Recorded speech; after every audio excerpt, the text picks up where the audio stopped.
Hey guys, it's Emily, and today I'm going to be sharing with you guys my fall reading list. So I don't know about you guys, but I am so excited for fall, and I'm so glad that it's finally upon us. And because I was so excited, I decided to put together this reading list. Basically, I'm just going to be chit-chatting with you guys about the books that I have on my radar at the moment. As you'll see, I have quite the list. I have about 20 or so books, so this is probably going to be a chit-chatty video, but I'm going to try to go through the books fairly quickly. I'm probably not going to give you much of a synopsis, but I will leave all the links to the books in the description box down below if you guys want more information on them. As you'll see, I have quite a variety of books that I'm hoping to talk about. I have newer releases, I have backlist titles, I have classics, I have mystery thrillers, YA, fantasy. I have a lot of different genres. That's just perfect for me because I'm someone who likes to have a wide variety of things to read from because I tend to get bored if I read too much of one genre at once. So I'm very excited about this whole list. This is going to be kind of like my fall TBR, but also you can probably use this as a recommendations video even though I haven't read the books. All of the ones that I want to talk about today are books that I know have some sort of fall vibe, and if you're looking for books that are maybe set during the fall season or that would be perfect to read during autumn, this list is going to be for you. So without further ado,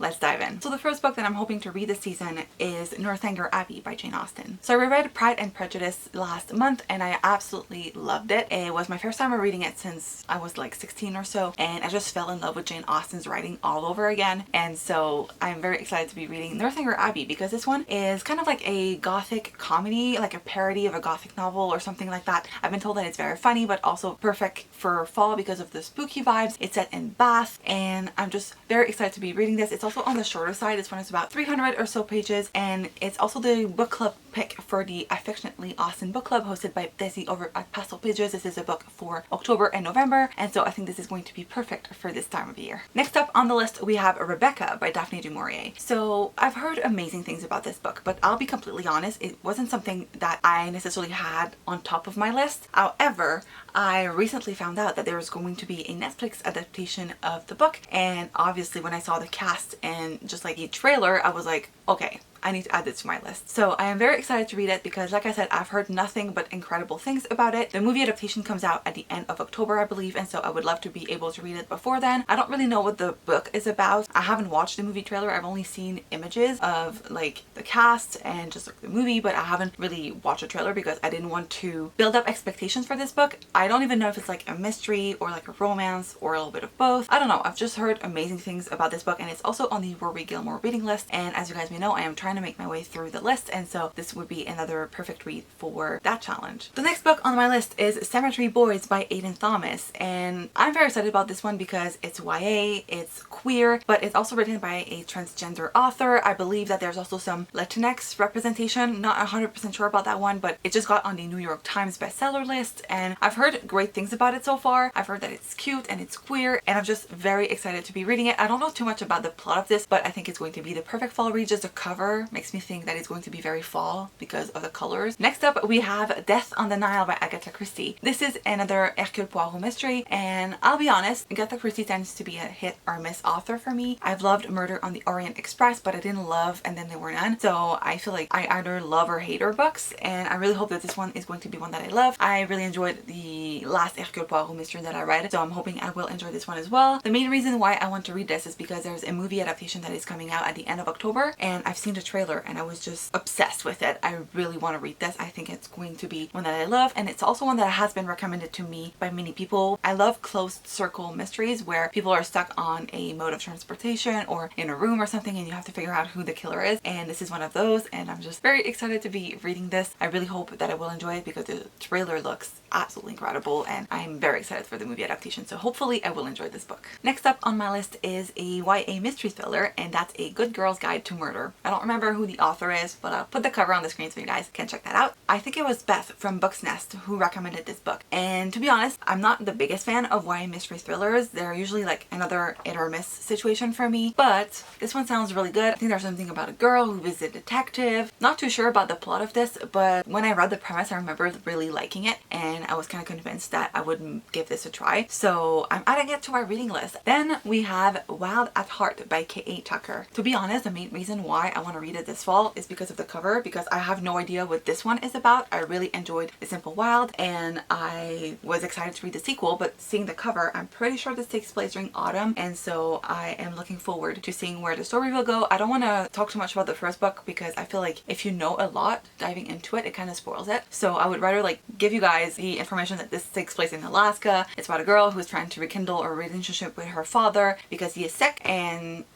I'll leave it at that. But I really loved the first one, and so I'm kind of curious to see where it goes in a sequel because I didn't think that it needed another book, but we'll see what I think about this one. I know a lot of booktubers loved the first book. I haven't heard too many people talk about the sequel, so I don't really have any expectations, but I did really enjoy the first book, so I'm excited to see where this one goes. Next up we have Serpent and Dove by Shelby Mahurin. This is one of BookTube's most controversial books. People either love it or hate it, and I hope I will be on the side that will love it. This is a witchy book. I believe that we're following two main characters. We have a witch hunter and a witch who have to get married, I think. It's kind of a hate to love situation. I think there's like a fake marriage situation going on. I'm not too sure. I just know that it's set in France. Yeah, I don't know. I've heard that it's very good and very addictive. I read the first chapter of this a while back and I didn't fall in love with it, but I'm curious enough and I want to give it a try, especially because I've heard a lot of like great and bad things about the book, so I'm very much looking forward to reading this one. There's a sequel that just came out as well, so I really hope that I will like this, but we'll see, I guess. And I love this cover. I mean, absolutely stunning. Next book that I'm hoping to read is City of Ghosts by Victoria Schwab. So this is a middle grade, and I think we're following a main character who can talk to ghosts or something like that, and her parents are ghost hunters, I believe. This is set in Edinburgh, and I've heard people like it, and I think it's a series as well. The next one takes place in Paris, and I believe there's a third one coming out maybe this fall. But I don't know, I'm excited. I love middle grade and I love something a little bit spooky, so I'm looking forward to this. I'm kind of a scaredy cat, so I really hope that this is not too bad, but I mean, it's middle grade, so it shouldn't be too bad. I like the concept of it, and it's Victoria Schwab, who I tend to really like, so hopefully I will love this. Next up, we have The Bookshop Around the Corner by Jenny Colgan. This one comes on the recommendation from Desi over at Pastel Pages. She recently did a video in which she talked about some books that are perfect for the fall season, and she talked about this one, and I was very excited. This is following a bookseller who is moving out of maybe London or something like that and is moving to Scotland and decides to open a bookshop in a small town in Scotland. And I don't know, the Scottish setting and just like the fact that it's about books makes me very excited to read this. I know it's also a series. I think Desi recommended the sequel over the first one just for the fall vibes, but apparently both are set during autumn, but the second one gives you even more fall vibes than the first one. But I'm going to be reading the books in order, so I really would like to read the first book at the very least. Maybe we'll even get around to reading the sequel if I like it. Next up we have another Agatha Christie book, and this one is The Mystery of the Blue Train. So I mentioned that I loved Murder on the Orient Express, right? And when I found out that there was another book that had a similar premise, I was like, oh my god, I need to add this to my list. I love books that are set on trains. I don't know what it is about that. I think it's very conducive to a mystery, and I don't know, I really like the train setting. And so when I found out that Agatha Christie wrote a book that was similar to the first one but not exactly the same, I think in this one, I don't know if there's a murder, but I think there's like a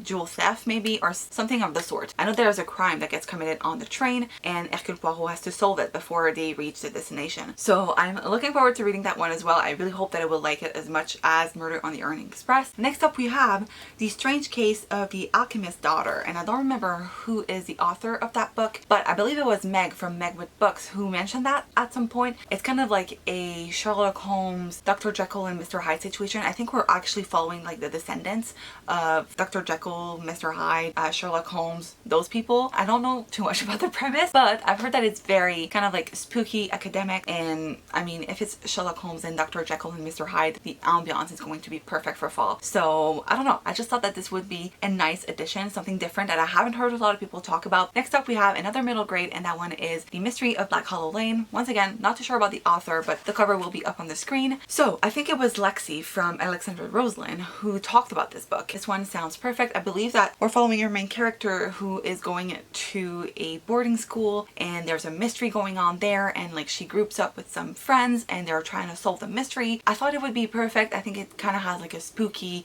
vibe, and the boarding school setting reminds me a lot of fall and autumn. The next book that I'm hoping to read is something that hasn't been released yet, but that title of that is The Devil and the Dark Water by Stuart Turton. So I read The 7.5 Deaths of Emmeline Hardcastle last year, and I remember loving it. I gave this book a 5 out of 5 stars. I'm typically not of a mystery thriller reader, but I did really enjoy that one, and I thought it was so well done. I was captivated from beginning to end, and when I found out that this author was coming up with a new book, I thought I would add it to my list. I believe this one takes place on the boat. There's kind of like a magical, eerie vibe to it. I believe there's like ghosts maybe that are involved. Yeah, I don't know too much about it. I just know that it takes place on a boat and there might be some dark forces at play, but I'm intrigued. Now let's talk about some dark academia book. The first one that I really want to read because everyone's been talking about it is If We Were Villains by Emma Rio. So I don't think I need to tell you guys what this book is about because legit everyone talks about this book whenever dark academia is mentioned. But basically, from what I remember, we are following like a Shakespeare group. I think they're going to be playing Shakespeare, something like that. And then a murder happens and we have to figure out who did it. And I've heard like mixed things. I think when the book came out, a lot of people really loved it, but since then people have given it more like mixed reviews, but generally the reviews are positive, so I'm looking forward to it. I love dark academia. I just don't read enough of it and I really want to dive more into that genre, and so this is one that I'm really looking forward to reading. Another dark academia book that I'm really hoping to read this year is Ninth House by Leigh Bardugo. Another book that I feel like is very divided on BookTube. People either seem to love it or hate it, but I do really like Leigh Bardugo's writing. I love the Six of Crows duology, and so I am looking forward to reading her dark academia book. I think this one takes place in Yale or something like that, and it's about secret societies. I've heard that this is very gruesome though, so maybe I won't love it as much, but we'll give it a try. This is one of BookTube's most hyped books of 2019, and so I feel like I need to give it a shot. Also, just realized as I was talking about dark academia that I forgot to include The Secret History by Donna Tartt. I feel like when we talk about dark academia, the 3 books that I just mentioned are the ones that come up the most, and I believe that Secret History is also about secret society in like an Ivy League university. I don't know too much about this one. I know it's a chunker, like it's quite a big beast, so I don't know if I'll get to it this year, but if I'm looking for more dark academia books, I could always read that one. So the next one is a mystery that I haven't heard anyone talk about, but it's Paris by the Book by Liam Callanan. So maybe you can guess that this is for a Books Around the World episode, but this takes place in Paris. I don't know too much about the premise of it. I feel like I've read it before, like the premise, but I just don't remember what it said. But I believe that we have this wife whose husband is like a famous author and he went to Paris to write a novel and he never came home. The only thing that he find is like a half-written manuscript and an invitation to go to Paris. So they leave their home and they go to Paris, and when they get there, they see the half manuscript and there's a key to a bookshop that they own. So I don't know too much. I think the wife is going to try to find her husband. This is going to be like a chase through Paris to find him. I'm excited to give this one a try, especially because it's set in Paris and I feel like I'm going to love it so much. But a mystery is always a fun read during autumn time. Now let's talk about another mystery thriller, but this one is YA and it's Night Film by MARISHA PESSL. This isn't a book that I necessarily had on top of my radar. It wasn't something that I absolutely wanted to read, but I've heard that this is like mixed media. It takes place in New York. I don't know what the story is about. I just know there's like a crime that happens, like a mystery thriller situation. I've heard great things about it. I know it came out a while ago and people were talking about it a lot more back then. I think I would like this, especially because of the mixed media format. I think I really love books that have mixed media, and I think for this genre it would be very interesting to see something mixed media, so I'm looking forward to seeing how this is done. Also, I love stories that take place in New York, so I'm really looking forward to it. Okay, next on my list is a middle grade, and that is a sequel actually. It's Kidnap on the California Comet by M.G. Leonard and Sam Sekman. I recently read The Highland Falcon Thief and I absolutely loved it. I gave it a 5 out of 5 stars. It was just so good. Everything that I could have wanted from this I got, and I just fell in love with it completely. Like I said before, I love books that are set on trains, and this one was just amazing. I really enjoyed it, and this is a sequel to it. This takes place in California, like I mentioned, and there was a chapter sampler at the end of the first book, and when I read that I was just very excited to read the sequel, so I'm really looking forward to it. It just came out like a couple of days ago, so I am very much looking forward to reading that one. Next up, I have Circe by Madeline Miller. I have a weird history with that book. I think fall is perfect to read classics, and this book reminds me a lot of a classic because it is a retelling of, I believe it's the Iliad by Homer. I wanted to read it because I love Greek mythology and everything, and the thing is, I bought this copy because everyone was talking about it a while back, like maybe it was last year, and I tried to read it. I read like the first 33 pages and I just wasn't into it, so I put it down and I was like, I'll try it again. Now I haven't picked it up in over a year, maybe more, and I think it's time for me to give it a try. I absolutely love this beautiful edition. It's a UK one and I'm in love with it. It's so pretty and I really want to love it. I really hope that I will because I know a lot of people love Madeline Miller's work, so I hope I will enjoy it. And finally, The last book on my list is Undead Girl Gang by Lily Anderson. This has been on my radar for a while. First, I found out that this was kind of a mystery situation. I believe that we're following a main character whose best friend died in his suicide pact, or at least this is what people have told her, but she doesn't believe it. She doesn't believe her best friend would do this. So she ends up bringing back to life the 3 girls who died in the suicide pact to figure out what happened. As it turns out, it's actually a murder, and she has to figure out who did it before it's too late and the murderer strikes again. When I heard that premise, I was very intrigued. I think we don't get a lot of ghosts in YA, or at least I don't read a lot of books about ghosts. I'm looking forward to that, but also apparently this has a fat rep, and it's also written by a Latinx author, if I'm not mistaken, or it has some kind of Latinx rep, and I've heard great things about it, and I love this cover so much. So that is it for my very chit-chatty fall reading list. I hope you guys enjoyed. If you're still here, thank you. Please leave a leaf emoji or something fall in the comments. But I guess that's it for today. Thank you guys so much for watching. If you enjoyed, make sure to give this video a big thumbs up. That really helps out my channel. Don't forget to subscribe if you're not already. And I guess that's it, and I will see you guys in my next video. Bye!